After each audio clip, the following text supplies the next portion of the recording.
ನಮಸ್ಕಾರ, ನಾನು ನಿಮ್ಮ ಮಲನಗೌಡ ಮಾಲಿ ಪಾಟೀಲ್. ನೀವು ಕೇಳ್ತಾ ಇದ್ದೀರಿ ಸುದ್ದಿಗಳ ಲಂಚ್ ಬಾಕ್ಸ್.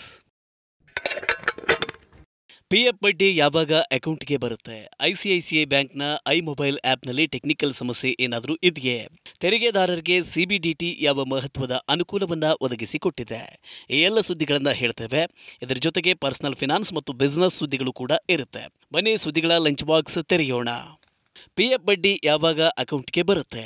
ಇಪಿಎಫ್ಒ 2023-24 ಫಿನಾನ್ಷಿಯಲ್ ಇಯರ್ನಲ್ಲಿ ಬಡ್ಡಿ ದರವನ್ನು -8.15ರಿಂದ -8.25ಕ್ಕೆ ಹೆಚ್ಚಿಸಿದೆ.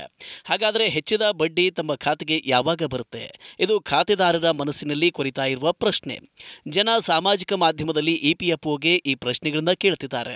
ಇದಕ್ಕೆ ಪ್ರತಿಕ್ರಿಯೆ ನೀಡಿದ ಇಪಿಎಫ್ಒ ಪಿಎಫ್ಪಿ ಬಡ್ಡಿ ಪೇ ಮಾಡುವ ಪ್ರಕ್ರಿಯೆ ಚಾಲ್ತಿಯಲ್ಲಿದೆ ಎಂದು ಹೇಳಿದೆ. ಶೀಘ್ರದಲ್ಲಿಯೇ ಈ ಬಡ್ಡಿ ಹಣ ನಿಮ್ಮ ಖಾತೆಗೆ ಬರೋದಕ್ಕೆ ಶುರುವಾಗುತ್ತೆ. ಒಂದೇ ಬಾರಿಗೆ ನಾವು ಅಷ್ಟು ಹಣ ಪೇ ಮಾಡ್ತೇವೆ, ಅರ್ಧಂಬರ್ಧ ಪೇ ಮಾಡೋದಿಲ್ಲ ಎಂದು ಇಪಿಎಫ್ಒ ಹೇಳಿದೆ.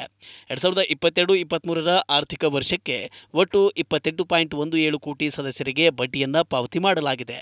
ಹೀಗೆಂದು ಇಪಿಎಫ್ಒ ಸಾಮಾಜಿಕ ಮಾಧ್ಯಮದಲ್ಲಿ ಬರೆದುಕೊಂಡಿದೆ. ಈ ಅಂಕಿಅಂಶಗಳು ಮಾರ್ಚ್ 2024 ವರೆಗಿನದ್ದಾಗಿದೆ. ತೆರಿಗೆದಾರರಿಗೆ ಮಹತ್ವದ ಅನುಕೂಲ ಒದಗಿಸಿದ ಇನ್ಕಮ್ ಟ್ಯಾಕ್ಸ್ ಇಲಾಖೆ.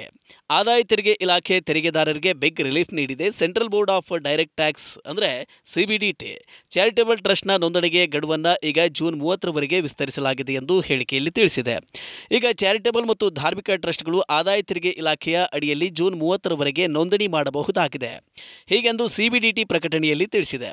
ಇದಕ್ಕೂ ಮೊದಲೇ ಆದಾಯ ತೆರಿಗೆ ಇಲಾಖೆಯ ಫಾರ್ಮ್ 10A ಮತ್ತು ಫಾರ್ಮ್ 10AB ಸಲ್ಲಿಸುವುದಕ್ಕೆ ಹಲವಾರು ಬಾರಿ ಟ್ರಸ್ಟ್ಗಳಿಗೆ ಅವಕಾಶ ನೀಡಿತ್ತು.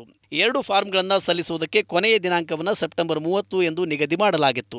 ಈಗ ಟ್ರಸ್ಟ್ಗಳಿಗೆ ಮತ್ತೊಮ್ಮೆ ಹೆಚ್ಚುವರಿ ಸಮಯವನ್ನು ನೀಡಲಾಗಿದೆ. ಆದಾಯ ತೆರಿಗೆ ಕಾಯ್ದೆ ಅಡಿಯಲ್ಲಿ ಚಾರಿಟೇಬಲ್ ಮತ್ತು ಧಾರ್ಮಿಕ ಟ್ರಸ್ಟ್ಗಳು ಅನೇಕ ರೀತಿಯ ತೆರಿಗೆ ವಿನಾಯಿತಿಗಳ ಪ್ರಯೋಜನವನ್ನು ಪಡೆಯುತ್ತವೆ. ಆದಾಯ ತೆರಿಗೆಯಲ್ಲಿನ ಈ ವಿನಾಯಿತಿಯ ಪ್ರಯೋಜನವನ್ನು ಪಡೆಯುವುದಕ್ಕೆ ಸಂಬಂಧಪಟ್ಟ ಟ್ರಸ್ಟ್ಗಳು ಮತ್ತು ಸಂಸ್ಥೆಗಳು ಆದಾಯ ತೆರಿಗೆ ಇಲಾಖೆಗೆ ಫಾರ್ಮ್ 10A ಸಲ್ಲಿಸಬೇಕು. ನೋಂದಣಿಯನ್ನು ನವೀಕರಿಸುವುದಕ್ಕೆ ಬಯಸುವ ಟ್ರಸ್ಟ್ಗಳು ಮತ್ತು ಸಂಸ್ಥೆಗಳು ಫಾರ್ಮ್ 10AB ಸಲ್ಲಿಸಬೇಕಾಗುತ್ತೆ.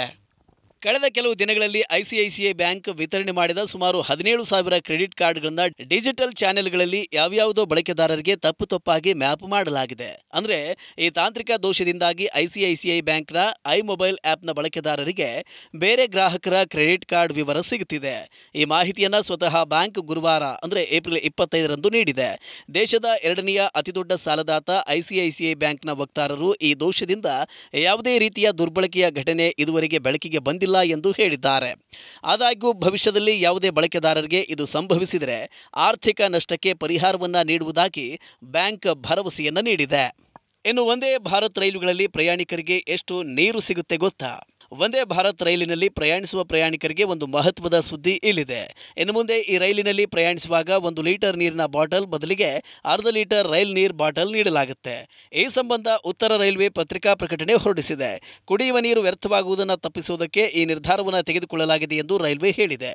ಕೆಲವು ಪ್ರಯಾಣಿಕರು ನೀರನ್ನು ಸಂಪೂರ್ಣವಾಗಿ ಬಳಸುತ್ತಿಲ್ಲ, ಇದರಿಂದ ನೀರು ವ್ಯರ್ಥವಾಗುತ್ತಿದೆ ಎಂದು ಗಮನಿಸಲಾಗಿದೆ.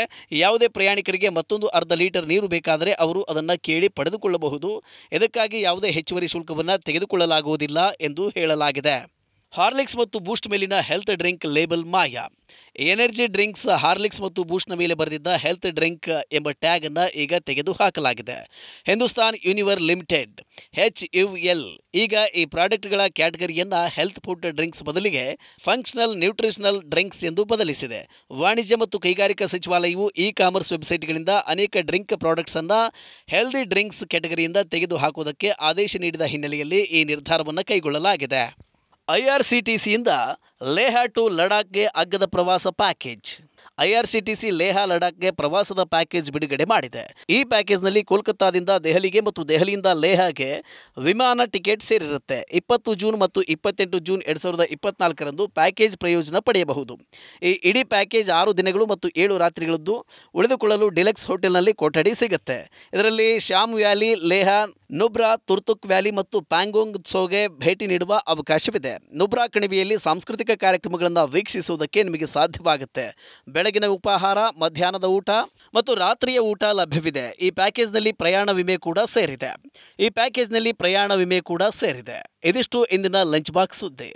ಷೇರು ಮಾರುಕಟ್ಟೆ, ಮ್ಯೂಚುವಲ್ ಫಂಡ್, ಇನ್ಶೂರೆನ್ಸ್ ಹಾಗೂ ಪರ್ಸನಲ್ ಫೈನಾನ್ಸ್ಗೆ ಸಂಬಂಧಿಸಿದ ನಿಮ್ಮ ಎಲ್ಲ ಪ್ರಶ್ನೆಗಳಿಗೆ ತಜ್ಞರಿಂದ ಉತ್ತರ ಹಾಗೂ ಸಲಹೆ ಪಡೆದುಕೊಳ್ಳುವುದಕ್ಕೆ ಈಗಲೇ ಡೌನ್ಲೋಡ್ ಮಾಡಿ ಮನಿ9 ಆ್ಯಪ್. ಮತ್ತಷ್ಟು ಅಪ್ಡೇಟ್ಗಳೊಂದಿಗೆ ಮತ್ತೆ ಭೇಟಿಯಾಗೋಣ. ನಮಸ್ಕಾರ.